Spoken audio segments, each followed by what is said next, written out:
नहीं। नरेंद्र मोदी जी पूरा हिंदू समाज नहीं है, बीजेपी पूरा हिंदू समाज नहीं है, आरएसएस पूरा हिंदू समाज नहीं है। ये देश डर का देश नहीं है, तो हम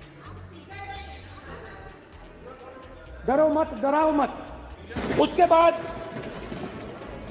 जीसस क्राइस्ट की इमेज देखिए, उसमें भी आपको अभय मुद्रा दिखाई देगा। जीसस क्राइस्ट की इमेज में भी अभय मुद्रा। डरो मत, डराओ मत। और जीसस क्राइस्ट ने कहा कि अगर आपको कोई थप्पड़ मारता है तो दूसरा गाल दिखा दो। और जो लोग अपने आप को हिंदू कहते हैं वो 24 घंटा हिंसा हिंसा हिंसा, नफरत नफरत नफरत, असत्य सत्य असत्य।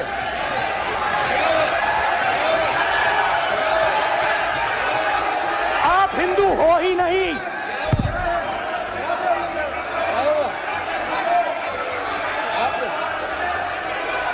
Just get me that picture of Shiva.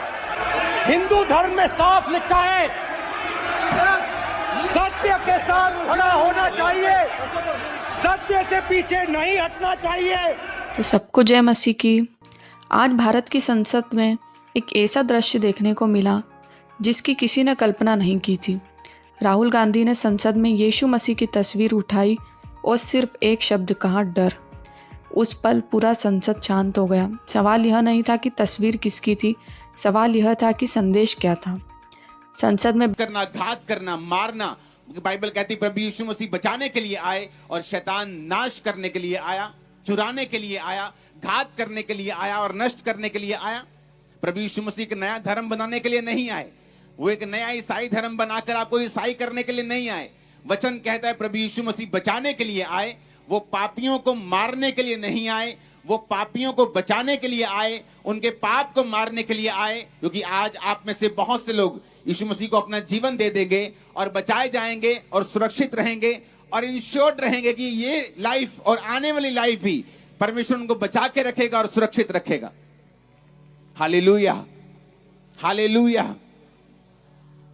Bible में लिखी है, अगर तुम्हें ऐसी इंश्योरेंस चाहिए, अगर तुम्हें ऐसी लाइफ चाहिए जो डर से रहित हो, अगर तुम्हें ऐसी लाइफ चाहिए जहां पर तुम जब अनदेखे दुश्मनों से लड़ रहे होंगे तो परमेश्वर तुम्हारे साथ हो, अगर तुम्हें ऐसी श्योरिटी चाहिए तुम्हारे फाइनेंस के लिए, तुम्हारी लाइफ के लिए, तुम्हारे बच्चों के लिए, तुम्हारी फैमिली के लिए, तो वचन कहता है, बाइबल कहती है, फिर हमें क्या करना पड़ेगा कि परमेश्वर हमारे अंग संग होगा और परमेश्वर हमें बचाएगा। वो हमारा चरवाहा होगा, वो हमारा बचाने वाला होगा और वही हमें सुरक्षित रखेगा, वही हमें बचा के रखेगा। ऐसा बाइबल में लिखा है। आज वही चीजें मैं आपके साथ शेयर करूंगा, आज वो वचन मैं आपके साथ शेयर करूंगा जिससे आपको लाइफ की श्योरिटी होगी कि इस अनसर्टेनिटी से भरी हुई दुनिया में जहां कोई मालूम नहीं, आज एक देश में वीजे आ रहे हैं, कल वो देश इंडिया से लड़ पड़ा, अब वीजे बंद हो चुके हैं, क्योंकि ये तो एक छोटी सी चीज है। कल एक देश आराम से पार्टीज लोग कर रहे थे और 1 घंटे बाद ही पार्टीज पे अटैक होता है और पता चलता है कि साथ वाले देश ने अटैक कर दिया है और सारा माहौल, सारी सिचुएशन पूरी तरह से बदल जाती है। लेकिन परमेश्वर आपको एक श्योरिटी देता है, अगर आप आज के वचन को सुन लेंगे, अगर आप आज के वचन को अपने दिल में बैठा लेंगे, मैं आपको श्योरिटी देता हूं, आपका डर खत्म हो जाएगा। मैं आपको श्योरिटी देता हूं, आपको अपने बच्चों की, अपने फ्यूचर की, अपने फाइनेंस की फिर परवाह नहीं होगी। परमेश्वर आपके साथ होगा। इसका मतलब ये नहीं परवाह नहीं होगी तो आप केयरलेस हो जाएंगे और लाइफ ऐसे ही चलेगी, लेकिन फिर आपको चलाने वाला परमेश्वर होगा, आपको बचाने वाला परमेश्वर होगा। मैं एक ऐसे घराने से आया हूं जहां कोई प्रभु यीशु मसीह के नाम को जानता तक नहीं था। आज से 17 साल पहले मुझे इतना तक नहीं मालूम था कि कलीसिया नाम का भी कोई शब्द दुनिया में होता है। कभी ऐसे घर में कलीसिया लगती है या ऐसे चर्च होती जहां लोग इबादत करते हैं, इतना मालूम होता कि यहाँ क्रॉस लगी है, ये लोग जीसस क्राइस्ट को मानते हैं और ऐसे ऐसे करते हैं। तो जब मैं अपने कॉलेज में जाता था चंडीगढ़, तो ऐसे ऐसे क्रॉस रास्ते में आते तो ऐसे ऐसे कर लेता था एक बार कि ये ईसाइयों का परमेश्वर है, ऐसे ऐसे करते हैं, तो मैं भी ऐसे ऐसे कर लेता हूं।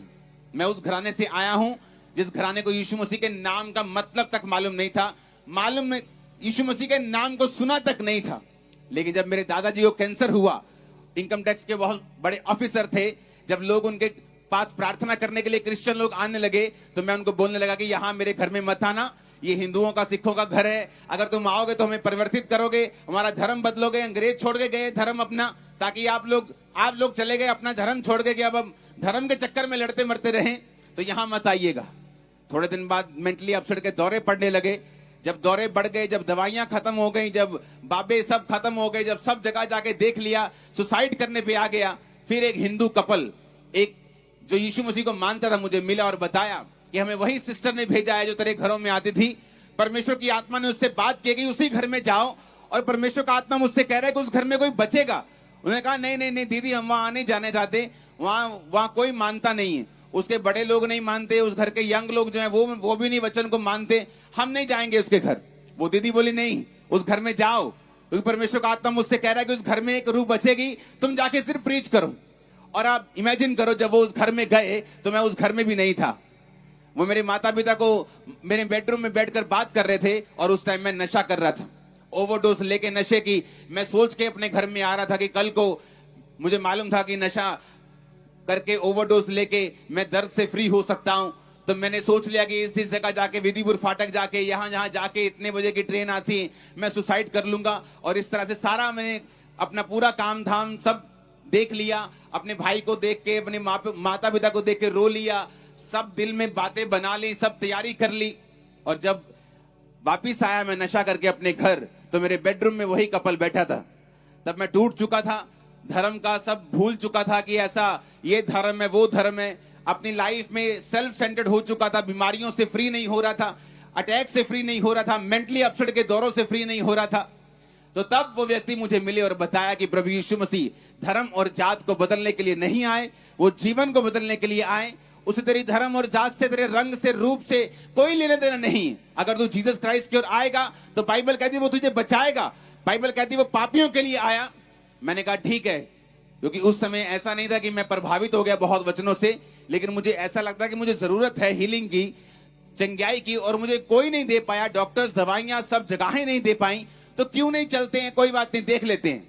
उसी रात नशा करते हुए उस भवन को देखा जहां फिर मैंने जाना था, फिर जाना शुरू किया, और परमेश्वर ने छूना शुरू किया। जिस दिन पहली प्रार्थना मुझ पे हुई, ये मुझे मालूम हो चुका था, चाहे मैं मसीह में नहीं था, ये मुझे मालूम हो चुका था कि अगर कोई मेरा इलाज कर सकता है वो सिर्फ जीवित परमेश्वर है, प्रभु यीशु मसीह है। एक प्रेरणा यूहन्ना 14:23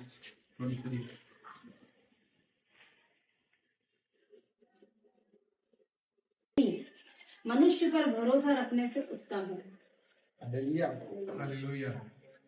परमेश्वर का वचन ये कह रहा है कि यहोवा का शरण लेना अच्छा है मनुष्य पर भरोसा रखने से, क्योंकि मनुष्य परमेश्वर ने बनाया, वो जानता है कि मनुष्य क्या है। मनुष्य पलट सकता है, परमेश्वर कभी नहीं पलट सकता। तो वो ये कहता है कि हम उसके जीवन में, उसके शरण में रहते हैं कि जब हमें कुछ भी चीज की नीड्स होती है, कुछ भी चीज की हमको, हम तुरंत मनुष्य की शरण में चले जाते हैं, मनुष्य पर भरोसा कर लेते हैं कि ये हमारे लिए करेगा। परमेश्वर तो न जाने कब करे, पर हम पहले उससे बात कर ले, इससे बात कर ले, उससे परमेश्वर से हम बात नहीं करते। तो हमको ये देखना पड़ेगा कि जब उससे शरण हम उसके पास लेंगे तो परमेश्वर अपने लिए हर एक वो चीज कर सकता है। आज उसने वादा किया है कि तुम प्रतीति कर लो, जो तुमको चाहिए ना, तुम प्रतीति कर लो, वो सब कुछ तुम्हारे लिए हो जाएगा।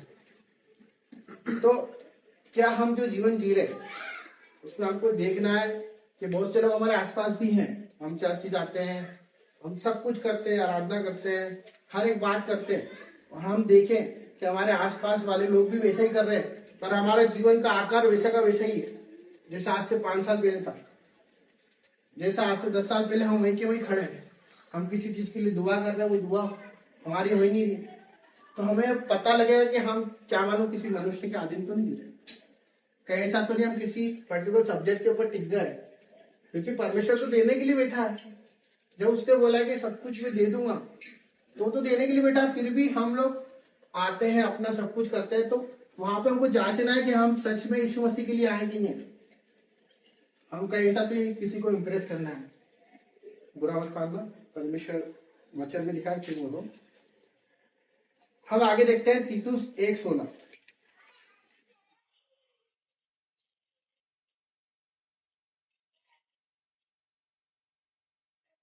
वे कहते हैं कि हम परमेश्वर को जानते हैं पर अपने कामों से इसका इनकार करते हैं, क्योंकि वे घृणित और आज्ञा न मानने वाले हैं और किसी अच्छे काम के योग्य नहीं। हालेलुया। परमेश्वर का वचन ही कह रहा है कि हम परमेश्वर को तो जानते हैं पर उसके कामों को करते कि नहीं करते। वचन तो हमने सुन लिया, वचन में लिखा है कि अगर तेरे पास 2 रोटी है तो एक जाके दे क्या, तेरे पास 2 कपड़े हैं तो दूसरा दे दे। अगर तेरे पास जो भी है ना, तेरी कुवत नहीं है भाई, वो मैंने दे रखा है, सांस ही चल रही है ना, ये मेरी है, तेरी नहीं है। मैंने किसी पर्पज से तुझे भेजा है, इसलिए भेजा है। पड़ोसी भी वैसे ही करता है, जो मनुष्य जो मूर्ति पूजा करता है, हर एक वो चीज करता है, गंदे काम करता है, वो भी वही करता है, सेम है। हमें उसमें क्या अंतर होगा? जब उसने बोला है कि तुम मेरे वचन को सुन ले, तो पड़ोसी भी हम बिठा लेंगे ना, अभी सुन लेगा, वो सुन लेगा आके बोले हाँ मैं भी जानता हूँ यीशु मसीह को, मैं प्रार्थना में जाता हूँ। प्रार्थना में जाने से और वचन पढ़ने से सब कुछ होता है, पर उसके साथ उसके कार्य भी करने पड़ते हैं। कोई गरीब है, कोई दुखियारी है, कोई परेशान है, किसी का कोई नहीं, किसी का पति चले गया, उसका कोई नहीं है, किसी का बाप पिलस रहा, किसी का भाई तड़प रहा, वो हमारा ही भाई है। उसका एक उदाहरण है जो कि हम वचन से देखेंगे, लूका 10 उसका 35 है।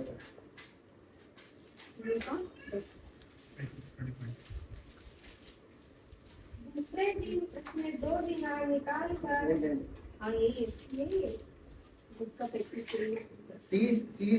से 35 तक। यीशु ने उत्तर दिया, एक मनुष्य यरूशलेम से यरीहो को जा रहा था कि डाकुओं ने घेर कर उसके कपड़े उतार लिए और मार पीट कर उसे अधमरा छोड़ चले गए।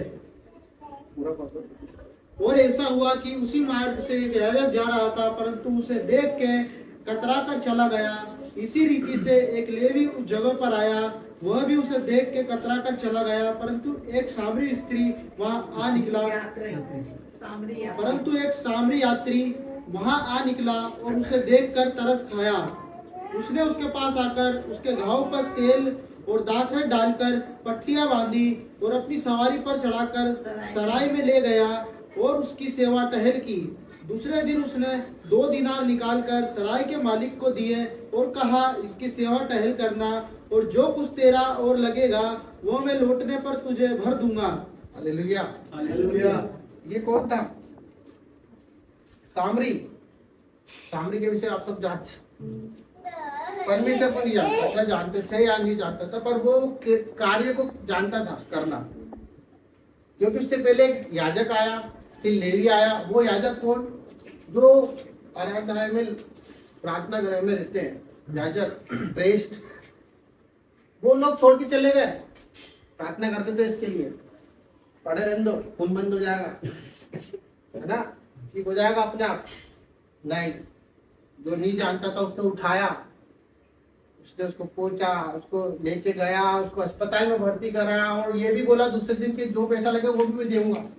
फॉर एग्जाम्पल सिंपल दी कि अभी इन्होंने टेस्टिमनी दी थी कार्य करने की, मुझे मालूम मेरे बहन भाई सब इंटरनल करते हैं, पर ये बात मनन किए तो दीदी ने एक बेसहारा को सहारा दिया, समझ दी उसको, बोला कि नहीं तू उठ, तू कैंसर में नहीं है, मैं तेरे लिए प्रार्थना भी करूंगी, तेरे साथ चलूंगी भी सही।